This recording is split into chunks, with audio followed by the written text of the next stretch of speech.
Enero de 1547. Las paredes del palacio de Whitehall no contenían ya la pompa y el vigor de un monarca en su apogeo, sino el hedor sofocante de la decadencia. En una cámara real, penosamente iluminada por velas parpadeantes, yacía una figura monstruosa, hinchada hasta lo irreconocible. Este era Enrique VIII, otrora el hombre más poderoso de Inglaterra.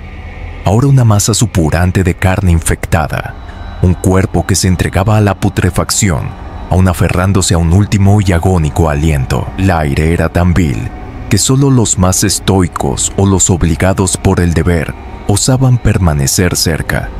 Se murmuraba que diminutos insectos, impacientes heraldos de la tumba, ya exploraban las úlceras abiertas que supuraban sin cesar sobre el cuerpo del rey, que aún vivía. Este era el espantoso crepúsculo de un reinado legendario, pero ¿cómo pudo el príncipe dorado de Europa, la encarnación de la esperanza y la virilidad, el caballero de brillante armadura, degenerar en esta pesadilla andante, en este titán devorado por su propio cuerpo? Su historia es una crónica de poder, pasión y una caída física y moral sin parangón. Para comprender la abismal profundidad de su declive, es imperativo evocar la figura del joven Enrique. Nacido en el verano de 1491, el segundo hijo de Enrique VII no estaba predestinado a ceñir la corona.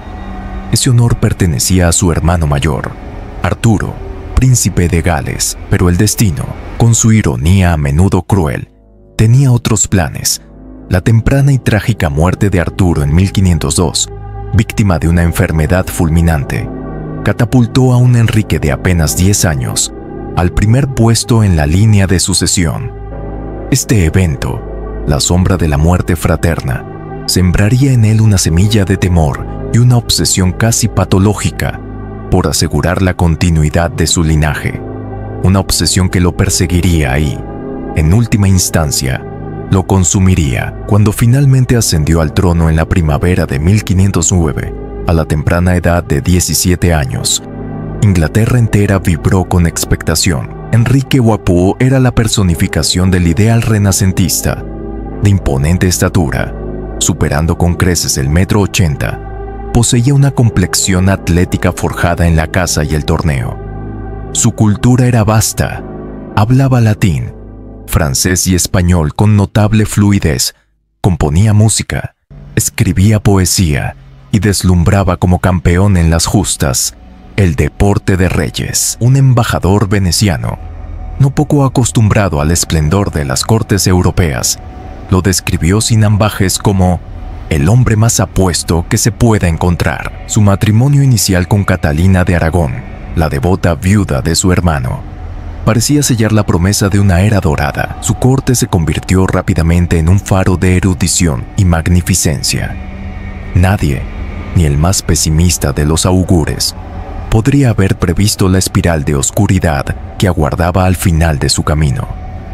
Las primeras fisuras en la armadura dorada de Enrique comenzaron a manifestarse con su creciente obsesión por un heredero varón.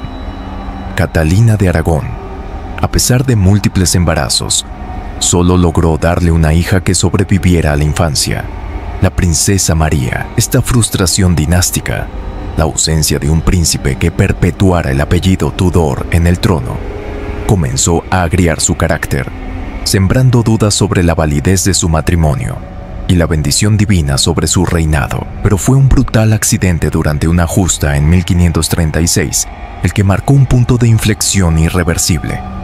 Una caída aparatosa le provocó una herida en la pierna que, aunque inicialmente pareció trivial, se infectó y degeneró en una úlcera purulenta y fétida que jamás sanaría por completo. Este tormento físico crónico, el dolor incesante y la herida supurante, minaron su movilidad.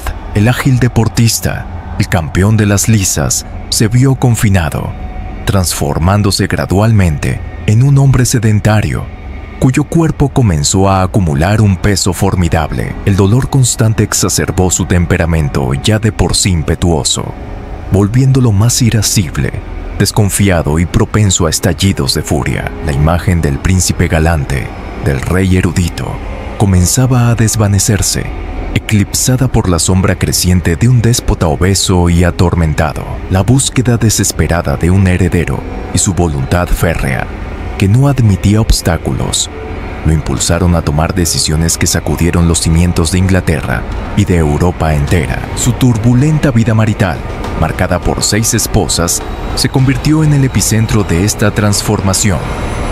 Con Catalina de Aragón, su incapacidad para concebir un hijo varón viable lo llevó a cuestionar la dispensa papal que había permitido su matrimonio.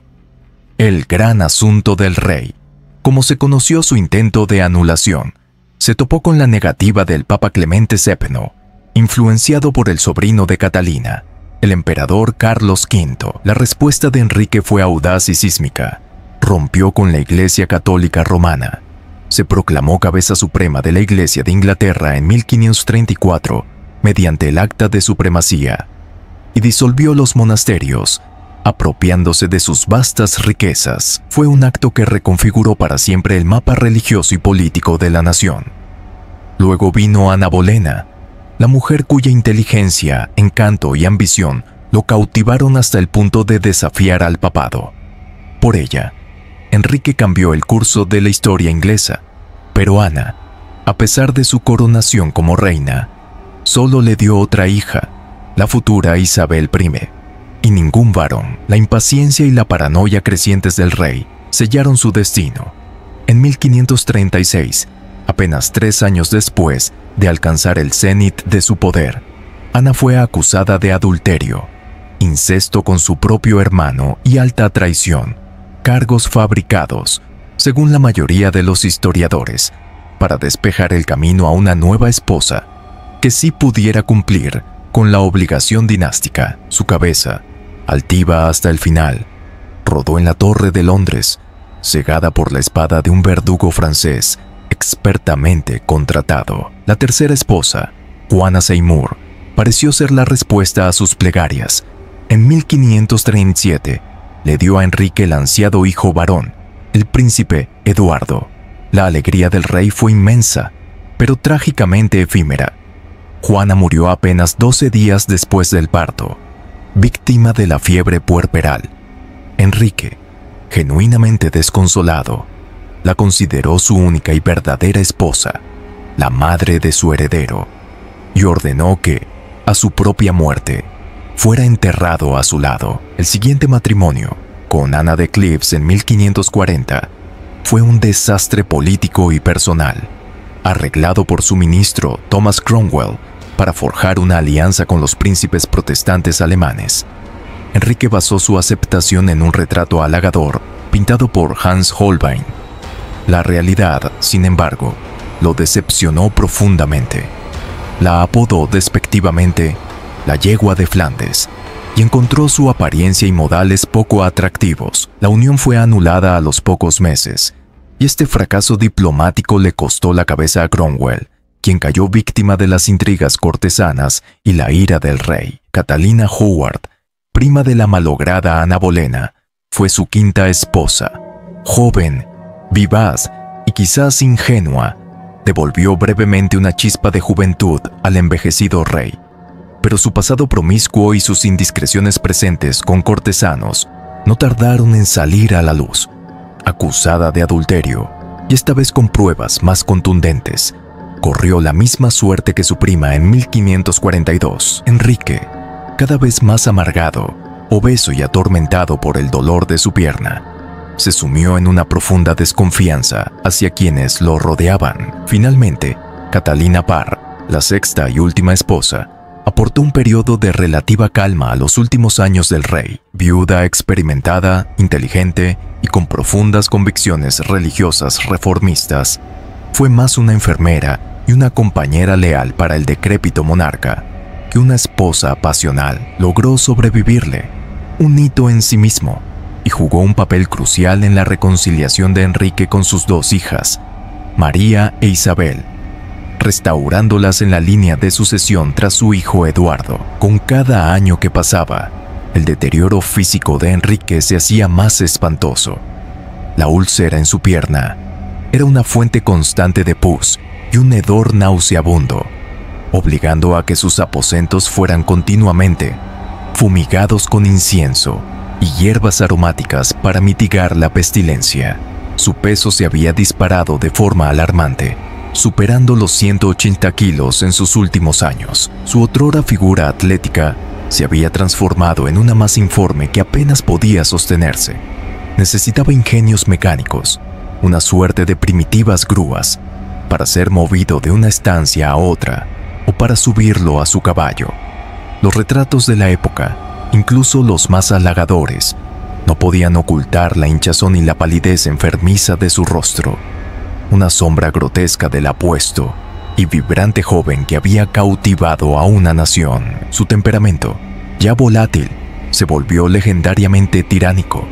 Los cortesanos vivían en un estado de terror constante, temerosos de sus repentinos e impredecibles ataques de furia. Un embajador extranjero llegó a escribir que era más peligroso cruzarse en el camino de este rey que enfrentarse a un tigre hambriento en ayunas. Los sirvientes eran azotados brutalmente por errores nimios, como servir la comida a una temperatura incorrecta. Un bufón de la corte casi pierde la cabeza por una broma considerada ofensiva sobre el penetrante olor que emanaba del rey. Los últimos días de Enrique fueron un calvario indescriptible. Incapaz de encontrar reposo o dormir por el dolor incesante, pasaba las noches gritando, sumido en delirios, a veces llamando a espectros de su pasado, a personas fallecidas hacía mucho tiempo. La gangrena en su pierna avanzaba implacable y el olor a descomposición era tan intenso que solo sus sirvientes más leales y su abnegada esposa Catalina Parr se atrevían a permanecer a su lado durante periodos prolongados. El 27 de enero de 1547, Enrique VIII, el coloso que había doblegado a la Iglesia y redefinido la monarquía inglesa, exhaló finalmente su último aliento. Tenía 55 años. En sus momentos finales, pidió ver al arzobispo Cranmer, uno de los pocos hombres en los que aún confiaba. Pero cuando Cranmer llegó a su lecho, el rey ya estaba demasiado débil para articular palabra. Solo pudo apretar la mano del arzobispo en un último gesto, interpretado como una señal de fe, pero ni siquiera la muerte puso fin a los horrores físicos que rodearon su figura. Durante el velatorio en la capilla de San Jorge en Windsor, mientras su cuerpo embalsamado esperaba el funeral de estado, la presión de los gases acumulados dentro de su enorme y descompuesto cadáver hizo que el ataúd de plomo, sellado con esmero, reventara. Fluidos corporales se derramaron y se cuenta, con un escalofrío que perdura a través de los siglos, que a la mañana siguiente, unos perros fueron encontrados lamiendo los restos del suelo de la capilla. Un final espeluznante, indigno y macabramente simbólico para un rey cuyos excesos y apetitos lo habían consumido literal y figuradamente. El legado de Enrique VIII es una compleja paradoja. El príncipe que encarnó la promesa de una edad de oro para Inglaterra se transformó en un tirano obeso y paranoico, cuya crueldad marcó sus últimos años. Separó a Inglaterra de la autoridad papal, disolvió los monasterios cambiando para siempre el paisaje social y económico del país, y dejó una estela de sangre, miedo y agitación religiosa. Irónicamente, su contribución más duradera a la grandeza de Inglaterra llegó no a través del hijo varón por el que tanto sacrificó, sino a través de sus hijas, especialmente Isabel Prede, la hija de Ana Bolena, la bruja, a la que él mismo había enviado al cadalso. Fue Isabel quien, con su inteligencia y temple, llevó a Inglaterra a su verdadera edad de oro. La historia de Enrique VIII, el rey que se pudrió en vida, es una advertencia sombría que resuena a través del tiempo, un testimonio de cómo el poder absoluto, la obsesión desmedida y la ineludible fragilidad del cuerpo humano pueden forjar una leyenda de terror, tragedia y una grandeza manchada para siempre.